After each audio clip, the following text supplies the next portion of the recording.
Hey folks, and welcome to the Pipnotic Symposium for the 2nd of December 2019.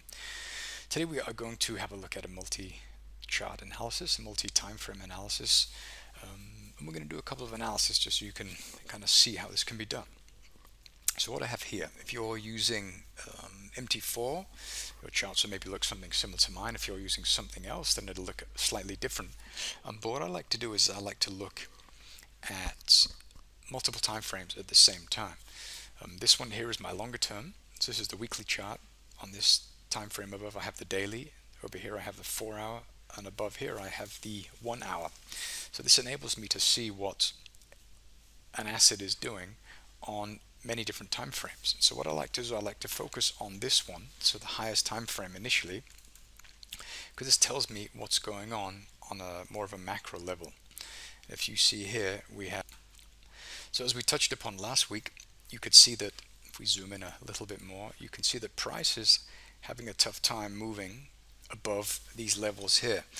Price broke away. We revisited this area here once. We had a very big and sharp move away. Price attempted to move back into it several times, and we got as high as this high here. And so that tells us that this is beginning of the sell zone here for us, okay? And then price had another test, and now we're looking to maybe move a little bit higher from here, okay? So this is telling us that, we are beginning to enter sell territory on the weekly chart, okay? So you take this information with you onto the smaller time frames when you're looking to position yourself to sell, okay? So you don't want to be really doing anything in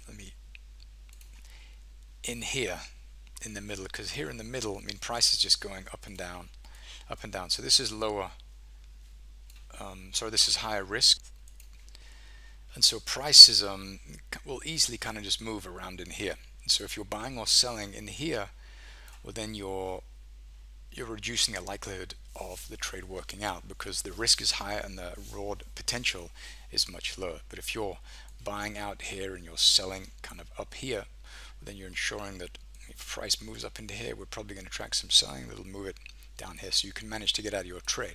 So like messing around in the middle here is just not a good idea. So when you see this stuff here, like trading in here is a really bad idea. You want to be moving to the extremes, okay, to engage in the market. Okay, so if we have a look on the smaller time frame, we'll see what this looks like on the daily. On the daily, we have a really nice area of supply here. We have a parent and the child. Okay, so price, we left here, we tested. Actually, we have a parent here, we have a child, and we have a younger sibling. And then price managed to leave. So we do have a parent-child relationship in here. I like this one here because when price formed this area of supply in this child, price left, and it really left, and it hadn't been back to the level since. Price managed to move up to the highs here, which you can see. Price had a bounce there, but this is telling us that we have a lot of sell potential up here, and this is kind of the elastic being stretched to the extremes in anticipation that it's going to move back into the range. And by the time price moves back into the range, we would probably have reached our risk reward criteria. So this is just a really interesting area here, okay? So looking on the 4-hour chart, the daily chart, you can see that we have a really nice area of supply here, which starts at the 10066 area. We have a look at the 4-hour. We can see that our entry is a little bit different, and on the 4-hour you can see that it looks like this. And I like this because this is where the release originated from. How we had this area of demand here that was respected here.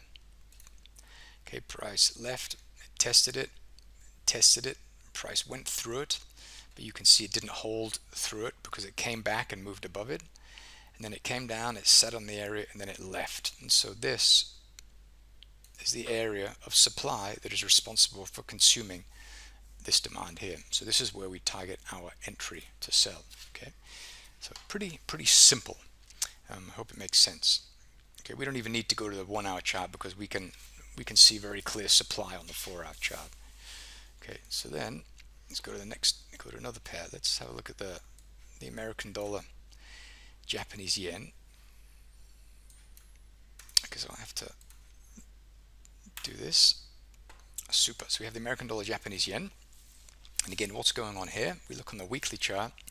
We're kind of operating at between these lows and these highs here. So you can see that there's something up here. You can see the price has been testing. We formed this one here, tested many times, and now price is kind of moving to the upper end. So doing anything in the middle here is a really bad idea. You want to be looking at the extremes. And I've eyeballed this area as a place to sell. So let's have a look and see why that might be interesting for us. Go to the daily chart. You can see that we had this area of supply, which is very sharp departure. Price moved back up into it. We haven't tested it yet. We moved away. We moved sideways. We have a kind of parent, child, younger sibling. Then we had a gap move away from that. So that's telling me that this is a pretty interesting area to look to sell. Just here, I like this very much because it left. Since it left, price has only been able to return to this area here before it sank and moved lower. And so this is, if we manage to get up here, the elastic will be stretched. We can expect price to move lower. And if you look at opposing demand here for targets, this one here I think looks nice so far, depending on what price does. If price moves back into the area, well then I think the price will move through that one and this one. Okay, because price was here, it went up and it came down pretty shortly thereafter, so I wouldn't target that. But what I would target for a target would be down here, because price, we traded in this area historically, but when price came to this area, we left and we have not been back since. Okay, so the beginning of the buy zone would be here, because this is where price was able to revisit. So I'd probably put my target around here. Okay, so let's see what happens once price comes up to this area. If we have a look at the 4-hour chart, maybe there's a bit of clarity there. Yeah, you can just see that we just have that nice departure. Our price kind of set on the area, and then we just cut away from this area here. Okay, it's not a perfect area because price has already traded at this area historically, so I may have to reevaluate this trade. But I like the cutaway. What I don't like is that price has already been back to this level before. We've been back to this level here, here, and here. So essentially that's telling us that we want to look higher. Okay, so if we look higher, we have this area here which has not been tested. Price came close to it and then left. You can see that the Pipnotic supply and demand software drew this box, and it is not dotted like this one, which means it has not yet been tested. Okay, so this might be interesting for us. This is still a nice area, so I think I'll leave that on there and I'll manage it aggressively once price gets there. We're getting close. We'll probably get into that area within the next few days, but this may be something that I'd want to keep my eye on once it gets filled. Okay, but target potential is pretty high, and so I think that there's good likelihood that we're going to have a bit of a bounce here. Also, I like the fact that price kind of gapped down. We went up, we moved sideways, and then we just cut away very sharply. This is a nice area for that reason, but it does have trading in the area historically. So this is the better level. This is an okay area, but I like this, so I'm going to leave it on there and we'll see what happens there. Okay, so I'll put my target back there. Okay, good. Let's have a look at one more. Let's have a look at the Australian dollar, American dollar. So if we look here, we have price kind of wriggling lower. We have these lows that have been tested kind of several times. So we had support for price here. Price kind of went down and we saw some rejection, and now we're kind of moving down into this space. There's no demand here. There's no demand at all. When price left this accumulation, we didn't really manage to hold away or do anything. This here is nice supply. This is very nice supply. This is also nice supply. Price was in the area for one period, and then it left. So this is very interesting. But I've also marked this area off.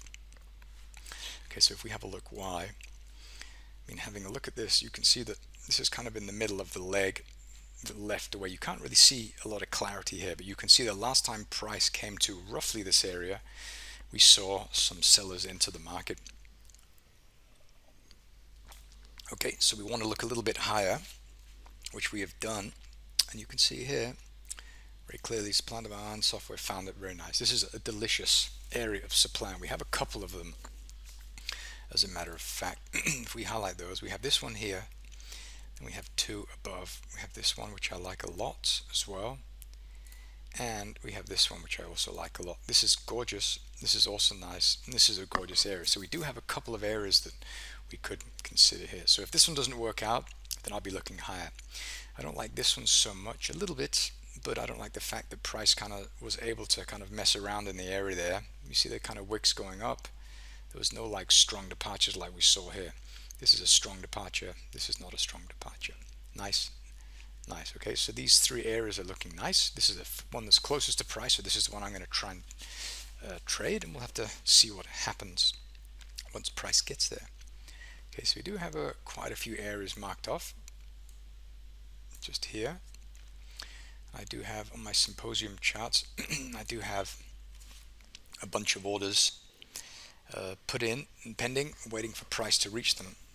I normally analyze everything that my broker has, and I'll probably pull out between 5 and 10 trades that I want to look at. And once I've kind of put in my pending orders on these different instruments, then I'll go through and I will qualify the ones that look the best. So I want to trade only the best setups, and so the ones that are looking mediocre will probably get pulled away when I do my second and my third iteration of the positions that I've put in. Okay, this is just a really good way to ensure that you have only the highest probability trades available. Okay, so we do have quite a few orders in.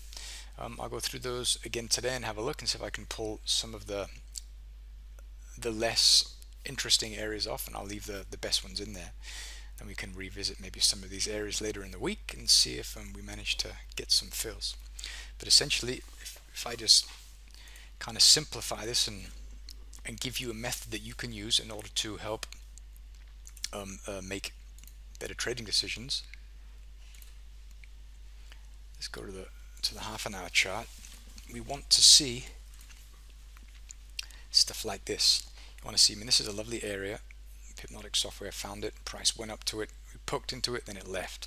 We have another nice area here, but notice this area here, price almost came back to it shortly after the release. That's not good. Okay, so price poked into it, and you see now price is having an easy time kind of accumulating just below. What does this mean? Well, that means that price is likely going to cut through that. Okay, so the other area that we do have that's interesting is we have a nice release here. We also have a nice release here. Okay, so this is nice. We also have this one here, which I like very much.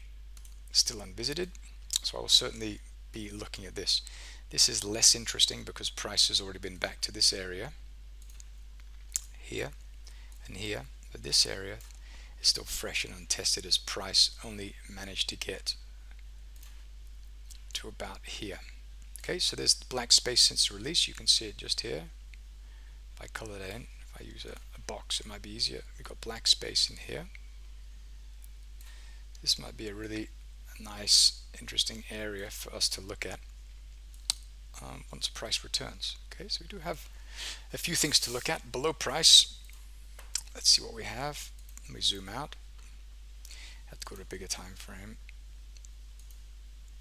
At below price, we have, this is not demand, this is reactions to it, so we have to look to the left. And the reason I say that is because you can just see that, you can just see what that looks like. So over time, once you stare at the charts enough, I think you'll learn to realize that, I mean, this is not demand here, there's no demand in here. This is not demand, this is price reacting to demand. So there's something historically to the left, which we can't see on the 4-hour chart, that is interesting. And there it is, right there. It is right here. This is the demand. Okay, software found it, brought it to our attention.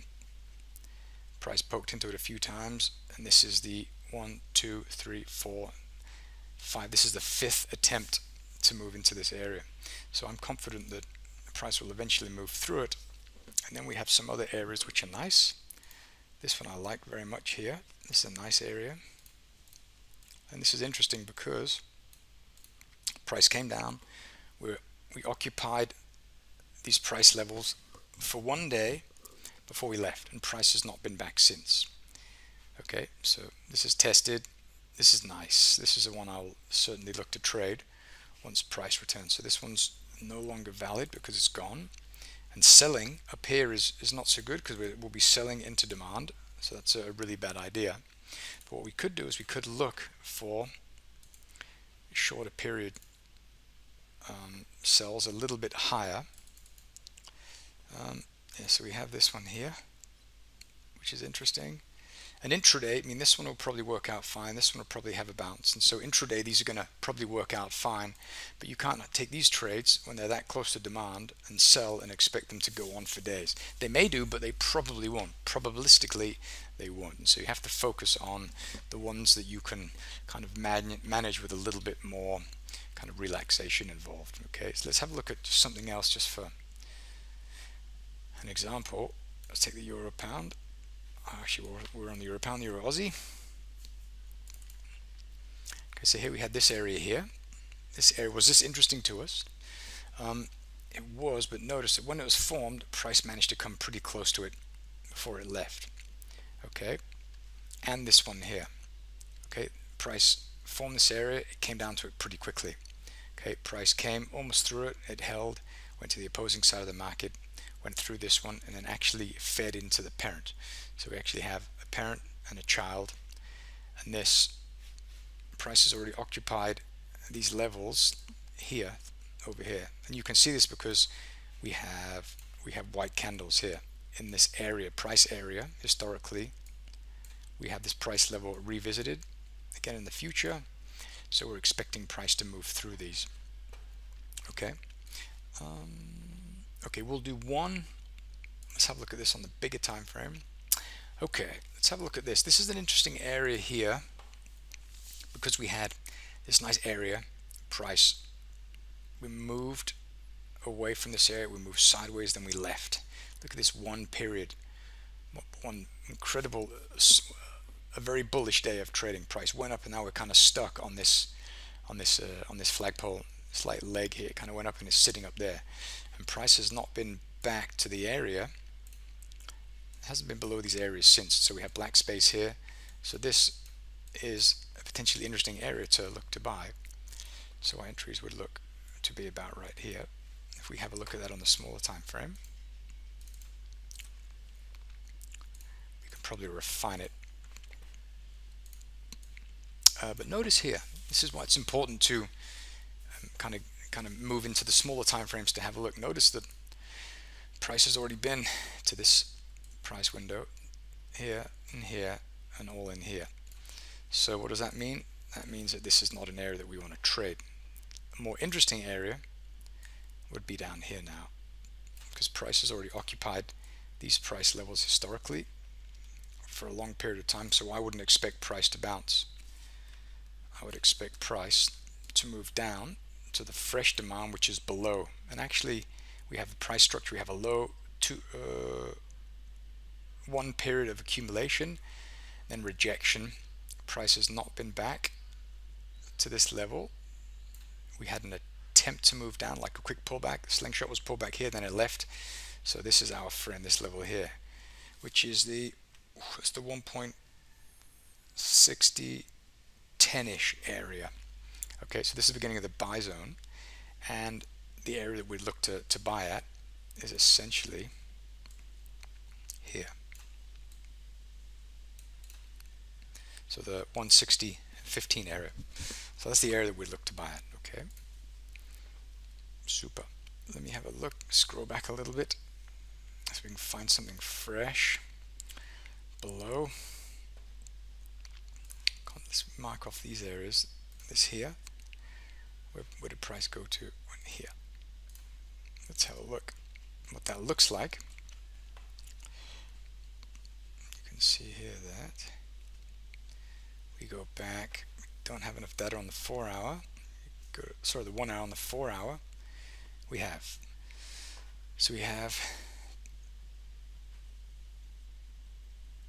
here we are. Here it is. We have that white candle. This is, price went up, the slingshot was pulled back. Then this whole move higher kind of originated from this area here, this area of demand. Okay, so we do have a couple of areas that are interesting there. We have also this one here. And then below price, we have this one here. Okay, so we do have a couple of areas there that we could consider look at. This one is maybe a little bit uninteresting. This one, because price has already been back to this area here. So I'd probably be looking to buy lower, which is around this area here. So if we remove this one, go back to the origin, it's at the 157.83. Okay, that's a pretty nice area there.